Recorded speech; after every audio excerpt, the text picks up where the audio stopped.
Right, so I just need to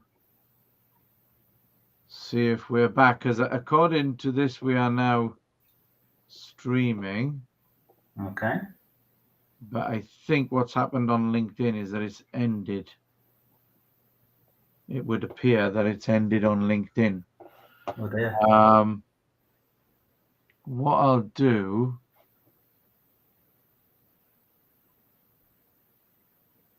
because let's check this. So it says it's streaming. If I click view on LinkedIn, see, so it started it now as a different. Yes, we are back. Yes, but it started it now as a different stream. Okay. Should get notified though, shouldn't they? Well, yeah. Hang on. I just put in the comments on the previous stream.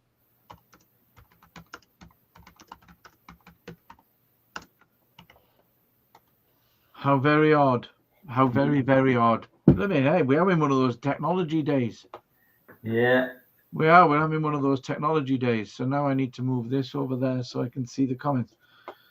Oh, thank goodness for that. We're back. I think we're back. Anyway, you might want to start that again, Mick, because of the Yeah, but fact that, for all the spiritual people, there might be a Mercury retrograde there. yeah.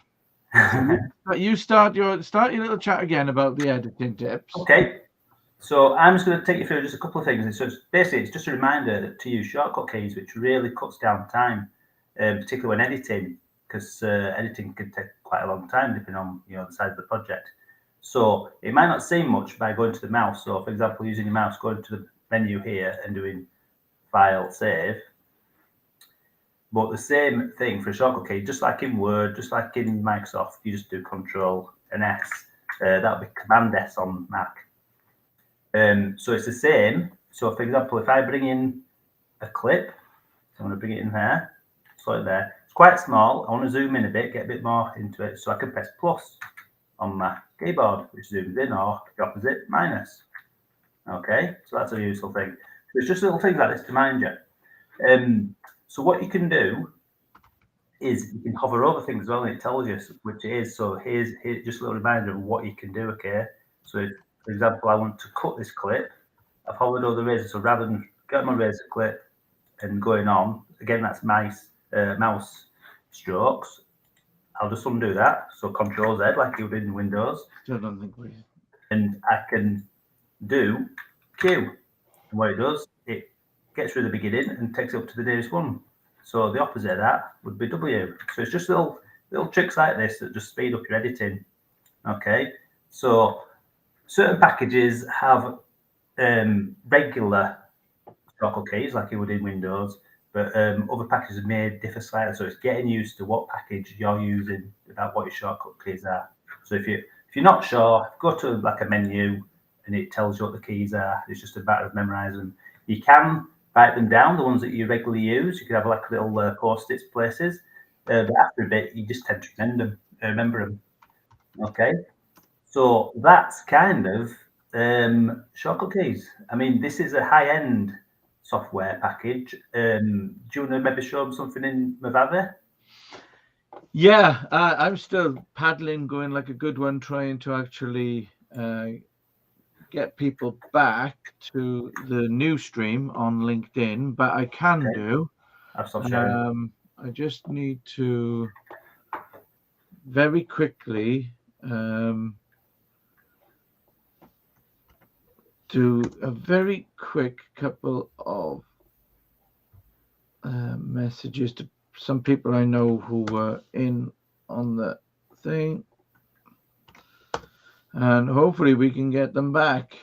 Yeah, Right, but what I'll do, because obviously this is going to be showable as well, is very quickly.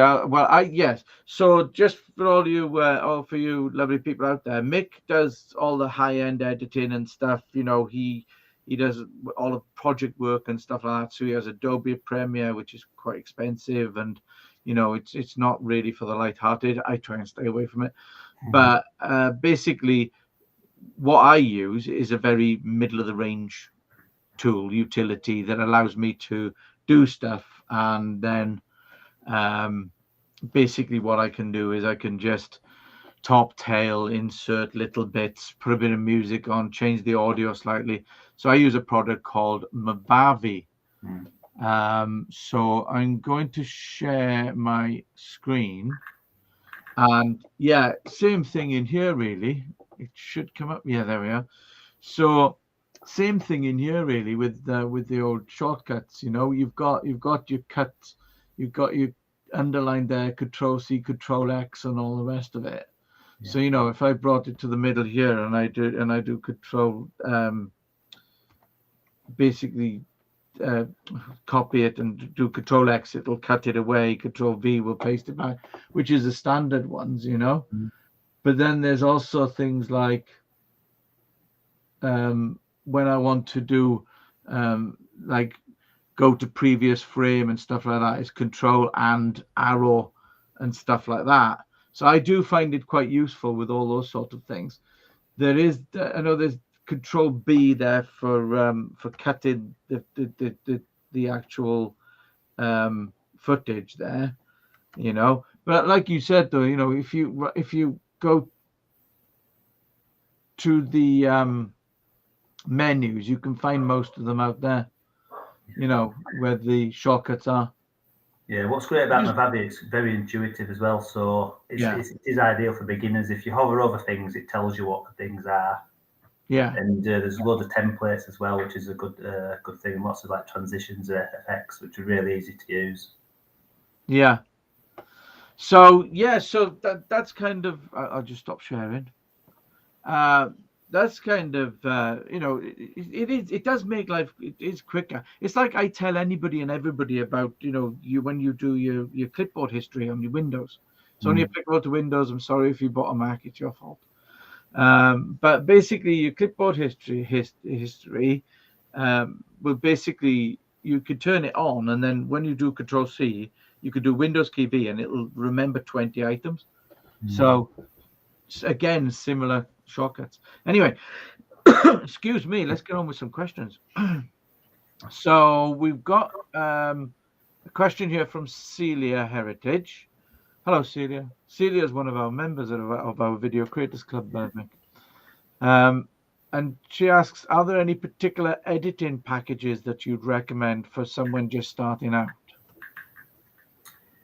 I suppose I touched on it slightly there. I mean, we do recommend the value, but I mean, you do get free software as well, which comes with like your machine. So, for example, if you're Windows, you'll get Video Editor, which is free. It's a bit, well, it's quite clunky to use, I find. It's not that intuitive, and you kind of get what you pay for. I mean, there are other things out there, but some have like a watermark on, so you might have to pay to get rid of like watermarks, things like that, or have more options availability, more effects and things like that.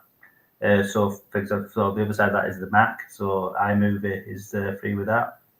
So, but I mean, we do recommend. We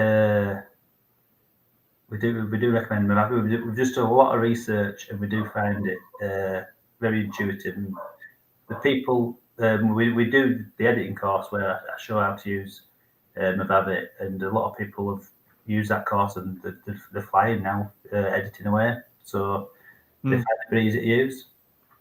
Yeah, we got a question here from Tessa actually about, are you using Kajabi?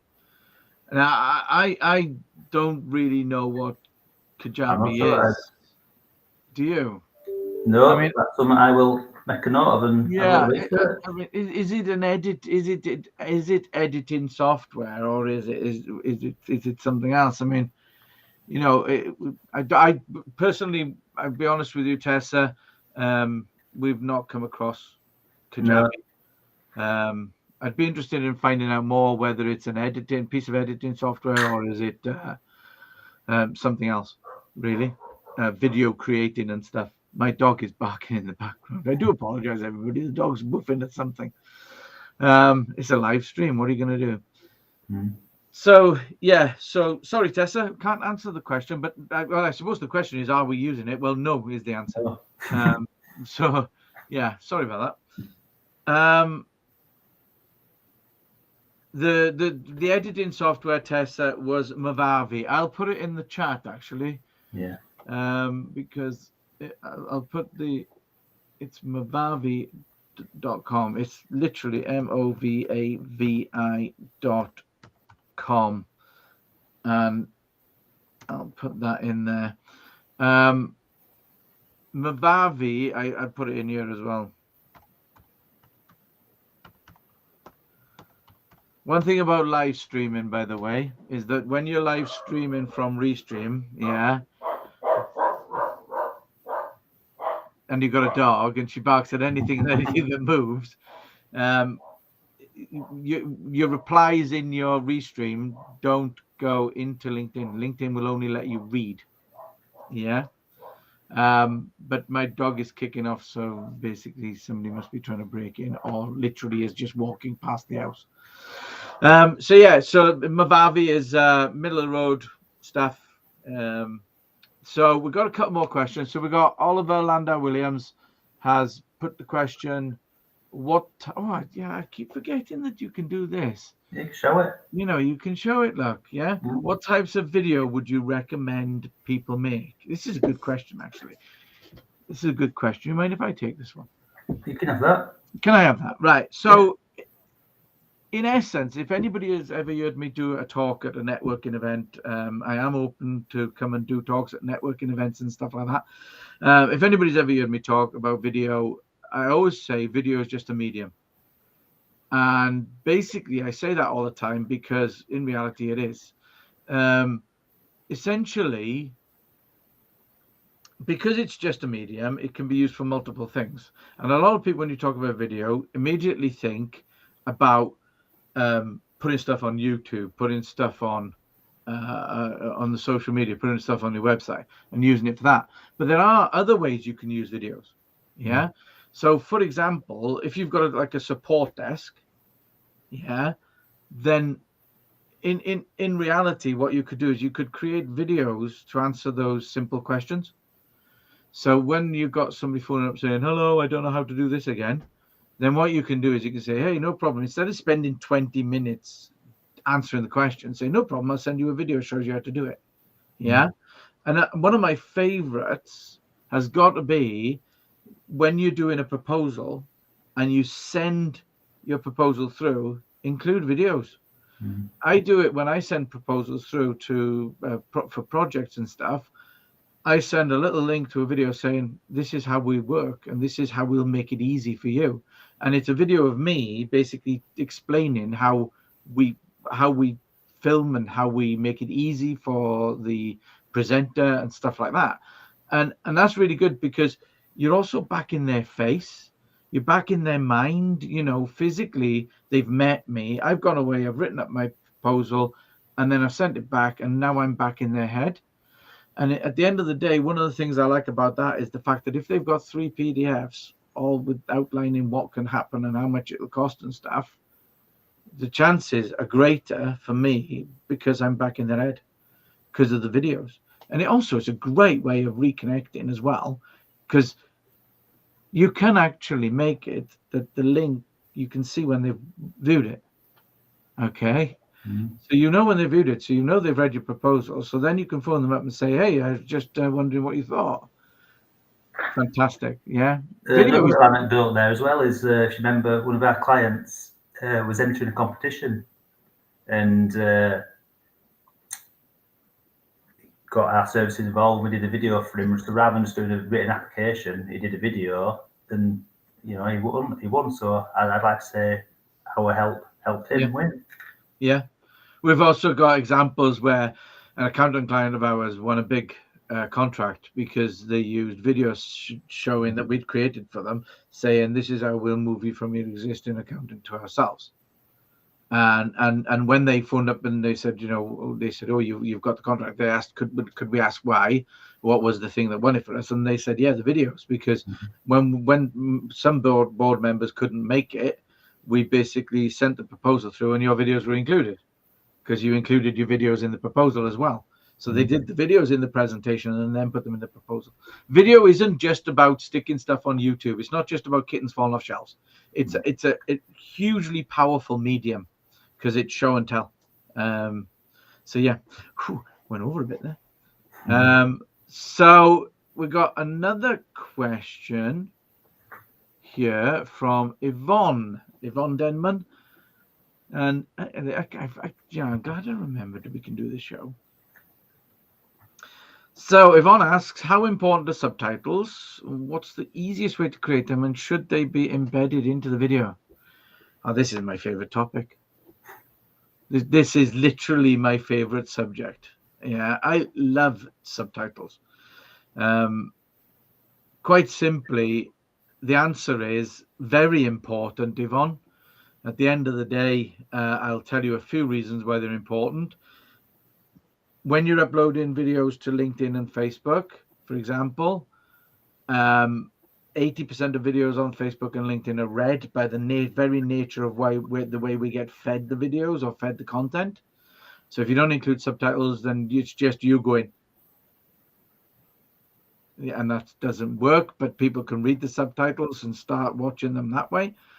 That's one reason. The other reason is if you upload the subtitles in a text file, .srt file, then basically LinkedIn and Facebook get to understand what the video is about as well, because they utilize text. I've just noticed recently, Mick, that LinkedIn has actually started doing auto subtitles. So they've spent all that time and effort and money developing that. So they obviously see them as being important. Yeah. And the easiest way to create them, the second part there, is basically upload your videos to YouTube, which you should be doing anyway, because Google own YouTube. And here's an interesting fact for you. Google own YouTube. Can anybody tell me how much they paid for YouTube? Stick it in the comments. But I'll leave you pondering for a bit. But they bought YouTube in 2006, I believe. And if you think about it, it's their only social media platform. They haven't got anything else. Google Plus failed. Yeah. They've only got YouTube. And the amount of businesses I see who actually create a YouTube channel and don't actually invest any time in it is just maddening. It's maddening. So, and should they be embedded in the video? No, not really. I don't think you should. First of all, it's effort that you don't need to do, because you stick them up to YouTube. The YouTube algorithms will create the subtitle for free, because it wants to understand what you're talking about, and you can download that and use it. And secondly, as I said, when you upload it to LinkedIn and Facebook, well, basically at the end of the day, when you upload it to those platforms, if it's embedded, it just sees it as a video. You know, millions. Yvonne said millions. No, try a bit more. A little caveat to that, though, is YouTube Shorts. You could embed there because it's such short, and it's just like a bit of a convention, is it? The text sort of pops up on the screen. At the moment, you're right. At the moment, yeah, YouTube won't allow you to add subtitles to Shorts. At the moment, they are apparently developing it. But YouTube Shorts, if anybody doesn't know what YouTube Short is, it's a video that is filmed in portrait mode and is basically less than 60 seconds. Okay, 60 seconds or less. When you upload it to YouTube, they will basically recognize it as a short and put it down. It's YouTube's way of competing against TikTok and Instagram. So essentially, what not quite billions, Yvonne. I'll put you out of your misery. $1.65 billion. So essentially, they set up the shorts to compete against TikTok and Instagram and that. But they still have the 60-second rule. But you can't embed. And the other thing is, like, going back to editing, Mick, one thing we've learned, what you learned, when you're doing your editing in your shorts, because of like this thing here, that's where information comes up from YouTube. So be careful when you're editing. Kind of put your contact stuff at the top, but not too far at the top, because there's also stuff there. Yeah, because if you watch on the mobile phone, the text covers anything that's sort of lower 2/3. So you're best putting, like it kind of says, your context higher up. Yeah. So that's something well about subtitles is cost Google own YouTube if you have subtitles, it also helps with the SEO ranking as well. Yes. Because Google recognizes the text, so it pushes you up in the rankings there. Yeah, there's a lot to be said about using YouTube, right? Because of the fact that Google owns it, and and literally talking to the machine. Because when we do our digital marketing, we are talking to people. Yes, we want to engage in conversation, but we're also got to talk to the machine. Otherwise, you won't get noticed. So you've got to do things. It's simple things like when you upload, and this goes down to even just an image on your website. But when we upload videos, the title, you've got 256 characters, I believe, in a Windows file name. So when I upload a video to any platform, I always be the title of the video. It'll be then video marketing, video for business, video creators club, and all the rest of it. You know. So, right, okay. So Tessa's got a question. Where is the best place to store your videos? Make short ones for my membership. Would you recommend YouTube? Now, thank you, Mick. I'd forgot. So that's a good question, but I would actually ask you a question back, Tessa. In that, are your videos for public consumption? Or are they only for your members? Because if they're only for your members, then yes, YouTube is okay because you can make them unlisted. And then the only thing then is the only people who can see that is the people who've got the link. Yeah. But if you make it public, then obviously you're putting it out to the world, really. So that would be my question. Are those videos only for your members, or are they public videos? The best place to store your videos, I would say upload to YouTube anyway. I think we push that all the time because of the fact that going back to the fact that Google own it. Right, only for members. So you'll have uploaded them to YouTube unlisted. And then are you embedding them on your website from YouTube, or are you just using the links? Yeah. Right. So if you only just sending out the links to the members and stuff, you'll be okay. But basically, right. So your computer hard drive is getting full. I would say, first of all, if you've got a Google account, you've got 15 gig of storage for free in Google Drive. Okay. So if you're using Google My Workplace, then you've got 30 gig per user. Yeah.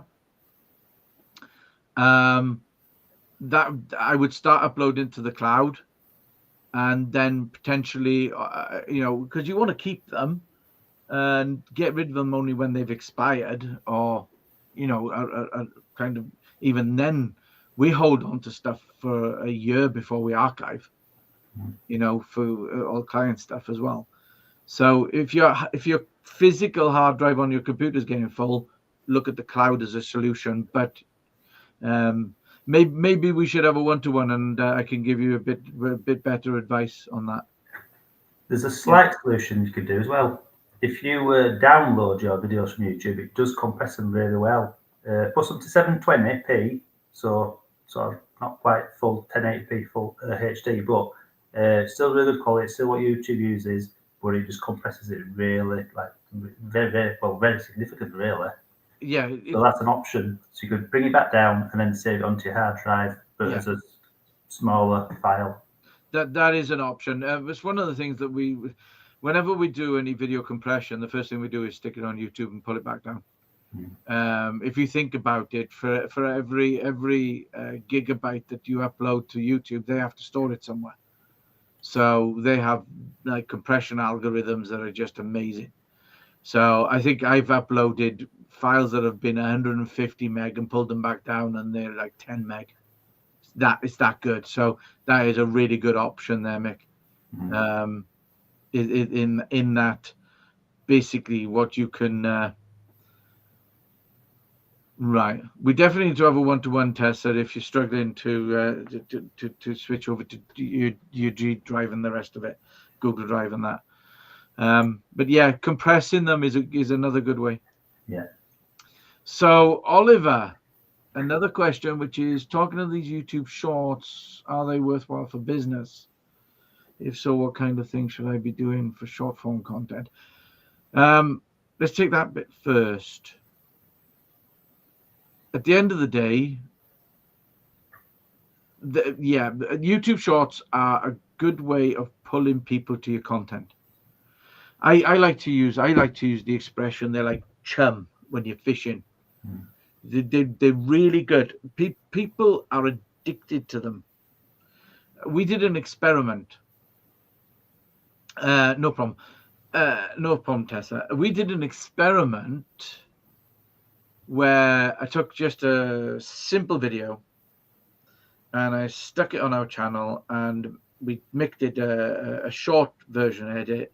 We stuck it on the channel, and after about 2 days, the short had nearly 200 views, and the other one had about 10.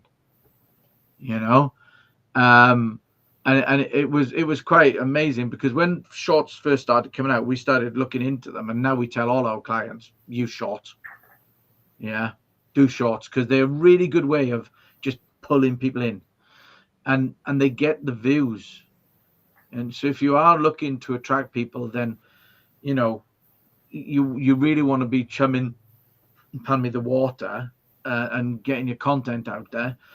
And it doesn't hurt to create them. They're really quick and easy. It's less than 60 seconds.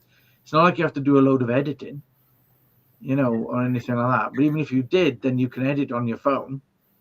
Yeah. You could even edit an existing video from, say, a 5-minute video to just take 1 minute out of it. Take bits out of it. We're actually developing another course for our club, which is editing on your mobile phone. So that's in development as well. So what kind of things should I be doing for the short form content? Okay, now I know that obviously you do the 3D printing. For me, quite simply, people love seeing stuff like that happen. Right, sped up. Print, just 3D print something, or next thing you do, obviously you have to take into consideration client confidentiality and stuff like that. But at the end of the day, print something for yourself, and I know you all sorts of materials and stuff. So print something for yourself and just film it and speed it up, stick it out there. People will watch that, and people then will think, oh, that's interesting content. What else have you got? Stuff like that. Doesn't always have to be you on the video going, hello, this is me talking about me and my business. People don't like that. They like to see stuff happening. So that's that bit. What kind of things should I be doing? And TikTok thing, is it worth putting yourself out on the platform for visibility? Oh, that's 2 questions. First of all, TikTok, if you're creating YouTube shorts, you might as well create TikTok videos. It doesn't hurt. Even if you set up a TikTok account and do it for 6 months and see what happens. Yeah. But then again, at the same time, you might as well be putting it out on Instagram. Yeah. You only make the video once, you just share it multiple times. We're live streaming to 5 channels at the moment. So basically it's a case of you created it once, create the TikTok account, do it for 6 months, see what happens. Make short videos, just have fun with it, and and make sure you have a call to action. Yeah, there's 2 things to be careful of with TikTok. Is some countries are starting to ban it because it's CCP, China, so some countries are against that. They'll come for us. And the other thing is you have access to a library of music as well, and if you use that music, you can only use it in TikTok, so it won't get played on YouTube. So you can't copy it over to YouTube. So it's just something to be aware of. Is the music you use is copyrighted just for TikTok? Yeah, you can use. There's music you can get from YouTube for your videos, You could do that, and it's copyright free and all the rest of it. But yeah, the thing is, Instagram are the same with the whole copyright. Facebook's very touchy on that one. Your question carries on though, but we can't see it all.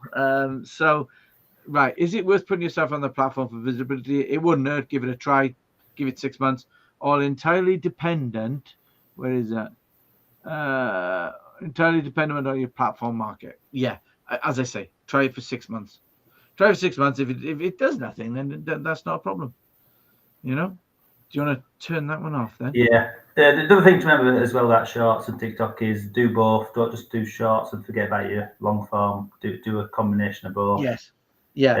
And we're even kind of recommending, if you've got 2 phones, you could do exactly at the same time. You could have one doing portrait, which is where's my phone?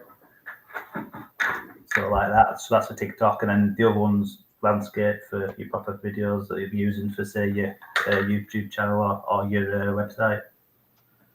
So you can literally be filming yourself on one phone like that, while the other phone fills you like that. And if you're using kind of like something simple like a selfie stick, which I've got here to hand somewhere, you could have one of them with the phone on in portrait mode, like so, like that at the side while you're filming stuff with your tripod, with your phone on your tripod by the side. Yeah, you know, it's save yourself a lot of time and effort. Yeah. So right, you're gonna give a couple of these a go. Good. It is Digital Chum. It really. I'm going to show this. So this was his comment back. Please do give it a go. And it is like Digital Chum. It really is, because it just, especially on YouTube Shorts, it really drags people into your channel. Because once you hit like you showing the 3D printing of something sped up, then it's going to be, oh, I wonder what else you've got. You know, it's like that, creating that curiosity. Yeah. So next we've got, let me hide that. So Timothy, Tim has put, I was thinking about doing some FAQs on my website. What's your take on this? Now, I know Tim as well. I know lots of people on the internet. So Tim is in IT, and you know, at the end of the day, Tim, going back to what I was saying earlier about video being just a medium, I think that basically FAQs are really good on websites, because explainer videos are really, really, really good, because it really gets engagement from people. Another thing I like on websites, and people don't do enough, and if you disagree, then you disagree, but I'm gonna put a question out there in a second. I think the video really works well for when you go to a website and you have the about section, and then you have a picture of somebody going, and then there's all this text underneath. Who reads the text? But if it was a little video where you clicked it and they went, hey, I'm Gareth from Clockwork Eye, and my role is to, I think that would be much more interesting. But FAQs for definite. And being as you're in the IT industry, I'll reiterate what I said earlier about having content that you can send to people on your support desk. Save yourself time. Save yourself a load of time just basically having content in a library that nobody else can see, personalized to your business. And going back to what I was talking about earlier with Tessa, it can be unlisted on your YouTube channel, and you send it out, send the link out. And if you use something like Bitly, then you can basically create, and it'll log when the videos are watched, when the link is activated, stuff like that. You can use Google tracking links as well. So there's lots of ways to track activity on it. So yes, you could create an unlisted playlist in YouTube, so no one sees it, and so you can categorize your like different videos, so they're nicely stored in a good housekeeping way. Yeah, and as I say, it's just a medium, guys. Don't put it on a pedestal. Video is great. It's a great way to communicate. And yeah, that's kind of it, really. I hope that answered your question, Tim. And I hope that answered everybody's question, really. So how long would you say the video should be? Oh, that's all right. Let me put that question back up because there's more. How long? Right. Okay. This is one of my favorite questions, actually. So, first of all, how long is a piece of string? Okay, because it depends on the video that you're actually creating, and I'm I'll give you an example. So, I talk about video marketing. I label myself as Gareth James Video Marketing when I'm on Zoom and stuff like that, and all the rest of it. And basically, what I find is that um, I've lost my train of thought now, but there's a difference between video marketing and video blogs. For example, if I'm doing a video blog, and if you follow me on LinkedIn, you'll see my silly videos where I talk about lots of different things, not always video related, and I do a dad joke at the end. Right? That's a video blog. That's just me putting myself out there for visibility. So I'm attracting people to my profile. And then when I do a marketing video talking about the Video Creators Club and how great it is, people go, oh, right, okay. There's one of Gareth's videos. Let's have a look because I like watching Gareth's videos and he might tell me a good dad joke or whatever. But then it's a marketing video. So now I've got them again, the chum in the water. I'm bringing them in to view what we're doing, and I use it that way. If I'm doing a demo video, it's as long as the demonstration takes. I can't cut corners. If I'm showing somebody how to do something on YouTube, or I'm doing a video on how to upload a video on YouTube, it's got to be as long as it takes. Because quite simply, I can't cut corners. So people who are interested in learning how to do that process or interested in seeing how your product will help them will watch it, even if it does take 5-10 minutes. Because it's like, right, oh, okay, that will solve my problem. And that's the kind of thing. If you're doing your marketing videos where you are addressing issues, problems that people are experiencing, basically, you want to keep it to about 60-90 seconds. You don't want to waffle on, but it really does depend. I will say to everybody out there, we have the 10 commandments of video marketing. And commandment number 1 is don't make a video about yourself because nobody cares. I'm sorry, don't all leave at once. I'm sorry. Yeah. Basically, if you start your videos off with, hi, I'm Gareth from Clockwork Eye, and we've been doing video marketing for the last 12 years. It's 12 years in August, Mick. 12 years we've been doing this. You've worked with me for 12 years. Yeah, I had black hair to start with. And that was ginger. Look at it. Yeah, so if you start your video off with, hi, I'm Gareth, nobody cares. Nobody cares. Get to the point. That's commandment number 2. Get to the bloody point. Yeah. Talk about the problem. Engage with people about the problem they're having. Yeah. So how long a video should be? How long is a piece of string? How interesting is the video?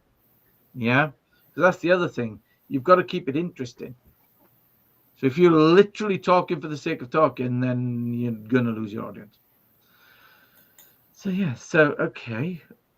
Oh, Celia, you are welcome. Giving you the confidence to start creating lots of videos. And thanks to our club as well. Yes, well, you are welcome. And yeah, we had a very lovely one-to-one when we first met. And yeah, it was great. And you have such a good environment down there in that there Kent. The Garden of England. I think the Garden of England is in Celia's garden. I think that's what they were talking about. She's got such a lovely environment down there. So it's definitely a very video focused area for me. But you are welcome, Celia. And yes. So, right. I think that's it. Apart from, hey, right. I got to tell everybody, right. I got to tell you all that we have got a quiz on at the moment. Okay. And I'm going to go through the questions because all I've heard from people who've entered this so far, and you're welcome, Yvonne, is that I'm going to bring it up on the screen. I'm going to share it. I'm going to go through the questions. Okay. And basically, we have our movie quiz where you can win the course of your choice from one of our 5 courses. So that's creating videos using your mobile phone, creating course videos, basic editing, setting up a YouTube channel, using OBS, which is OBS Studio, which is free software which allows you to create videos on the hop. Yeah. And we've got this quiz, and you can win the course of your choice. Yeah. And all you have to do is answer these 5 movie-related questions. And all I've heard, Mick, from people is it's well hard. Don't think so. I didn't think so either. I mean, we purposely, well, I didn't pick them. I probably would have picked something out. I sort of gave you a bit of free rein, didn't I? Well, yeah, but they're there to make you think. But I'm going to show everybody the questions now. Okay, and I'm going to put the link. Okay, so that you can all let me find it. Right, so the right one. I'm going to put the link to the competition in the chat. Yeah. Okay, like that, right? So that's the link to the competition. But I'm going to run through the questions quickly. Right? Because I don't think these are that hard. You know, I've had people basically going, "Oh, can you tell me the answer?" Brett Sheldon was asking me for the answers yesterday. You know? I was like, that's not fair, is it? No. And I'll also show you some of our really, really good acting. Right? So here's the first question. What was the highest grossing Star Wars film? This includes adjusting for inflation. Right? Ice cream man. Ice cream man. The ice cream man of my dog. Yeah. Now watch the video below where we act out the lines for a film and name the film, okay? You ready for this? You want answers? I think I'm entitled to. You want answers? I want the truth. Content truth. See that? That was tremendous acting. And then how many Harry Potter films were there? And a bonus point for each that you can name correctly. Okay. Then the next video, which is again, have a listen to. Yeah. And basically then the last question, which is how many Academy Awards or Oscars has Harrison Ford won? They're 5 really basic questions. They're 5 really, really basic questions. I don't understand what all the fuss is about. But yes, so basically enter our competition to win a course of your choice. And if you're already an existing member of the club, then we'll convert that. If you're a plus member of the club, because plus members get all of our courses for free. But basically, if you are a plus member, we're converting that into 3 hours editing. Okay. So that's basically what the prize is. Okay. So it's not bad really, is it? No, very good. So yes, and that's kind of it. And if you are interested in our Video Creators Club, then basically get in touch. I will put our one-to-one link into the conversation as well, so that you can book an appointment with us. I'll do that now, actually. Shall I do that now? Shall I do that now, Mick? Get it put in. Get it put in. Tell you what, I'll get it put in. Yeah, there you go. I'll put it in there, and I'll also put it in here, like that. Here we are. So basically, it's funny because the quiz link isn't showing in LinkedIn, but it's showing here that I put it in LinkedIn. Tell you what, LinkedIn, sometimes I just want to slap it. I'll put it in again. There we are.